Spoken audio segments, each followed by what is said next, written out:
கேரளத்தில் உயர் நீதிமன்றத்திற்கு அருகாமையில் இருக்கிற பள்ளிவாசலுக்கு அழைத்து வரப்பட்டு அங்கு என்ன நடந்திருக்கிறது என்கிற காட்சி அவர்களுக்கு காட்டப்பட்டிருக்கிறார்.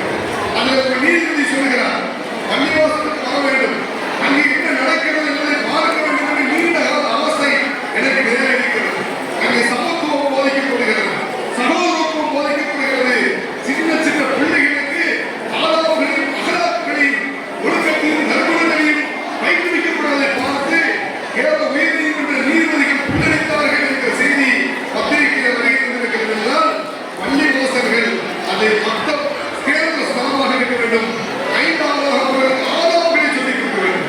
உலக கல்விக்கும் மார்க்க கல்விக்கும் வித்தியாசம் என்னென்னா, இங்கே அறிவு வளர்ந்து அறிவோடு சேர்ந்து ஒழுக்கமும் பயிற்றுவிக்கப்படுகிறது. அறிவோடு சேர்ந்து ஒழுக்கமும் பயிற்றுவிக்கப்படுகிறது. ஒரு தகவலை சொல்லி நான் முடிவு செய்கிறேன். Umar ibn Abdul Azeez ரஹிமஹுல்லாஹ், Umar ibn Abdul Azeez ரஹிமஹுல்லாஹ் அவர்களுடைய ஆட்சி காலத்திலே ஏழைகளே இல்லை, நீதியின் 2ஆம் உமர் என்று பெயர் பெற்ற உமர் இப்னு அப்துல் அசீஸ் அவர்களுக்கு 11 பிள்ளைகள். அவங்க எத்தனை பிள்ளைங்க? 11 பிள்ளைகள். அவருடைய மனைவியுடைய கணவர் ஹிஷாம், சொந்த மச்சான்.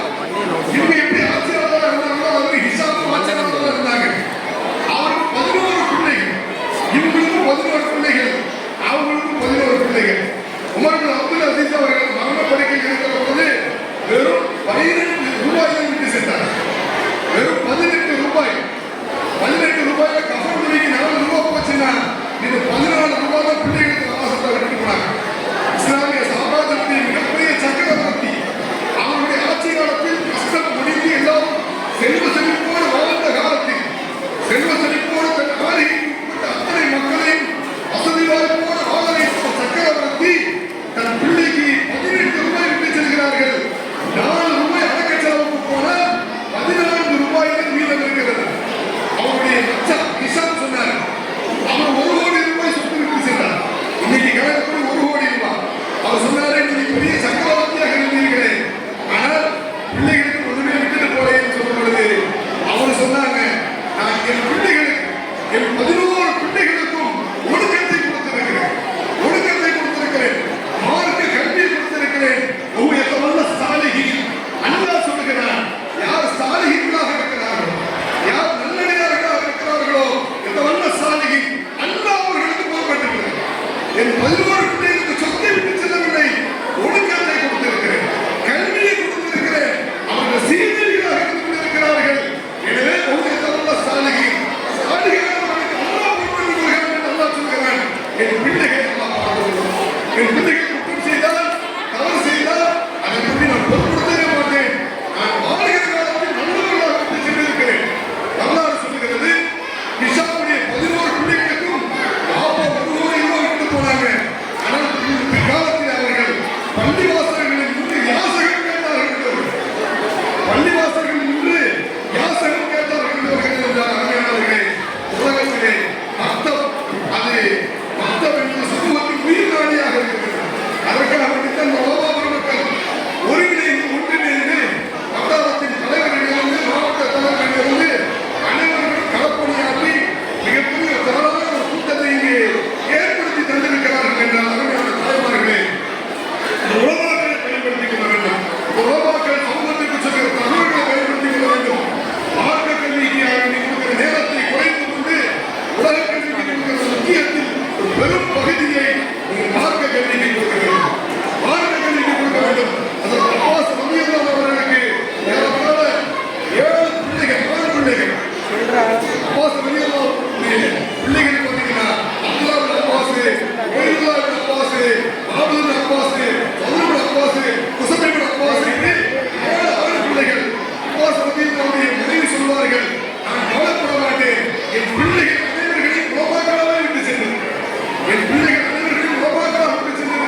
போக்குவரத்துல உங்க சொத்துக்களை எல்லாம் பதிவு செய்ய வேண்டும். இன்னைக்கு காலையில தூத்துக்குடி மாவட்ட ஜமாத் வாசலுடைய தளத்திலையும் ஜமாத் நிர்வாகிகள் தளத்திலும் பதிவு செய்திருக்கேன்.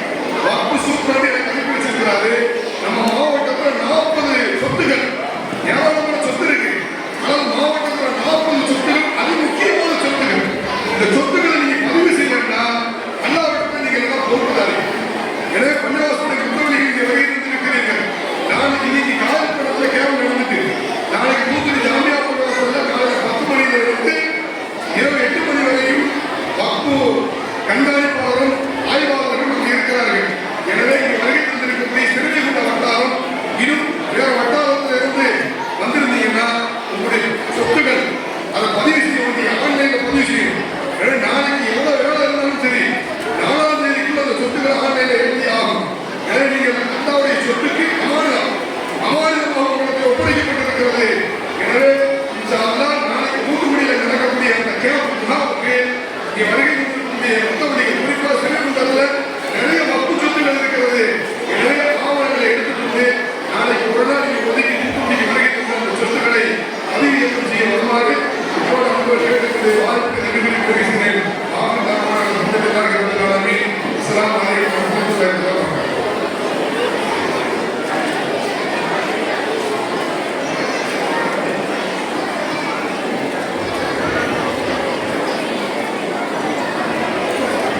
அல்ஹம்துலில்லாஹ் சிறப்பான பேச்சு.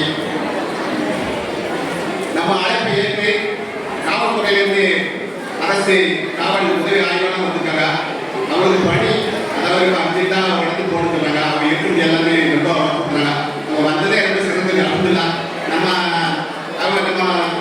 காவல் உதவி ஆய்வாளர் நமது ஐக்கிய ஜமாத் செயலாளர் அவர்கள் முன்னாடி போகும்படி கேட்டுக்கொள்கிறேன்.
கண்ணால் இறங்கிட்டா யார் இறக்குனாங்களா?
السلام عليكم ورحمة الله وبركاته.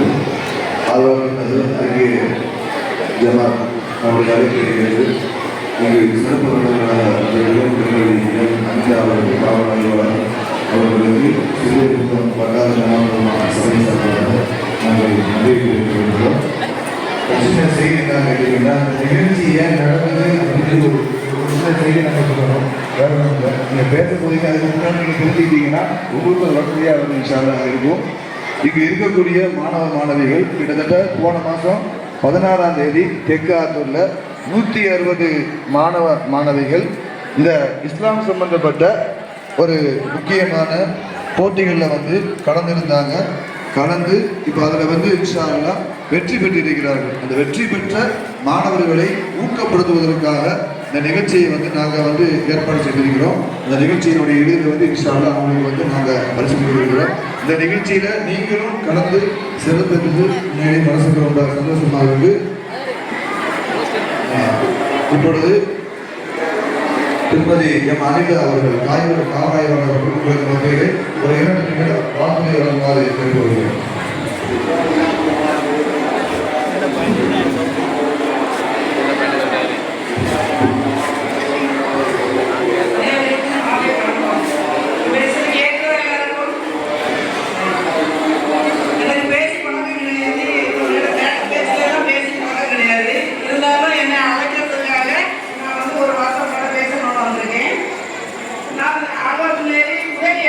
காவல் ஆய்வாளர் கிடையாது, உதவி ஆய்வாளர். ஆய்வாளர் வந்து அவசரமா திருநெல்வேலி போனதுனால நான் வந்திருக்கேன். இந்த அழைப்பை ஏற்று நான் வந்திருக்கேன்.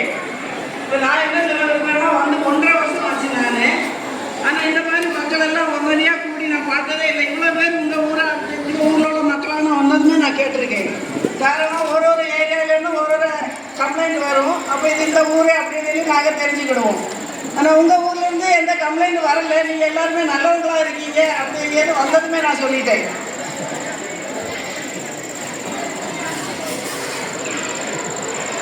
இன்னும் ஒரே ஒரு விஷயம் நான் சொல்லுதேன்.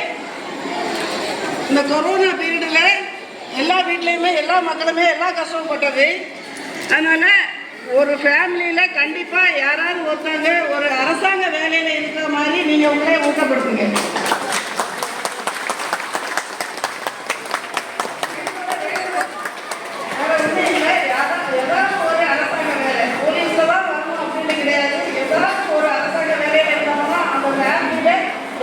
யாரையும் நம்பி இருக்கவே வேண்டாம். நன்றி, வணக்கம்.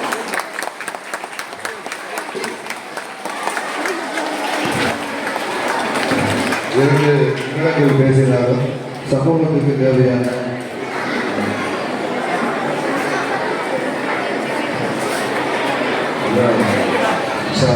அவங்க சொன்ன மாதிரி அங்கேருந்து முன்னாடி அப்படி அதுலேயே வச்சு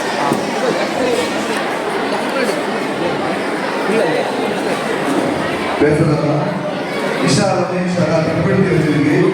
நான் வெளியே நிற்கும்போது கல்யாண பத்தி நடக்காங்க. ஐயோ கல்யாண பத்தியில நடக்கல, ஸ்பீச் நடக்குது, சத்தமாக நடக்கிறாங்க. அது அப்படிதான் இருக்கும்.